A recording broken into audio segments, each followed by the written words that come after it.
Praise the Lord. ஒரு மனிதனுடைய வாழ்க்கையில் பிரச்சனைகள் வந்தால் தாங்கிக் கொள்ளலாம். ஆனால் பிரச்சனையே உங்கள் வாழ்க்கையாக இருந்தால், அதாவது நீங்கள் போகிற வழிகள் எல்லாம் அடைக்கப்பட்டிருக்கிறது அல்லது சிலரால் அடைக்கப்படுகிறது, நீங்கள் எடுக்கிற முடிவுகளில் எல்லாம் ஏமாற்றம் அடைகிறீர்கள். இதன் காரணமாக உங்களை சுற்றி உள்ளவர்களின் பார்வைக்கு நீங்கள் அற்பமாய் எண்ணப்படுகிறீர்களா? ஒரு ஜெயமற்ற வாழ்க்கையை வாழ்ந்து கொண்டிருக்கிறீர்களா? கண்ணீரும் கவலையும் நிறைந்து உங்களை சூழ்ந்து கொண்டிருக்கிறதா? கவலை வேண்டாம், நீங்கள் போராடியது போதும்.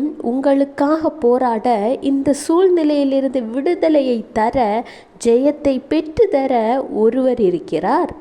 அவர்தான் ஜீவனுள்ள ஆண்டவராகிய இயேசு கிறிஸ்து. கர்த்தர் சொல்கிறார், நீதிமொழிகள் 21:31, குதிரை யுத்த நாளுக்கு ஆயத்தமாக்கப்படும், ஜெயமோ கர்த்தரால் வரும். ஆமாங்க, இவ்வளவு நாள் நீங்கள் போராடி சோர்ந்து போயிட்டீங்க. ஆனால் உங்களுடைய கண்ணீர்கள் வீணாகவில்லை.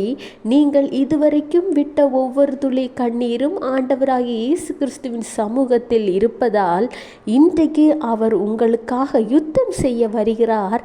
குதிரை யுத்த நாளுக்கு ஆயத்தமாக்கப்படும் என்று சொல்லியிருக்கிறார். எனவே நீங்கள் போராட வேண்டாம். உங்களுக்காக நீதி உள்ள நியாயாதிபதியாய் அவர் போராடுவார். எனவே கூடிய சீக்கிரத்தில் கர்த்தரால் ஜெயத்தை பெற்றுக்கொள்ள நீங்கள் தயாராக இருங்கள். Have a blessed day. Jesus bless you.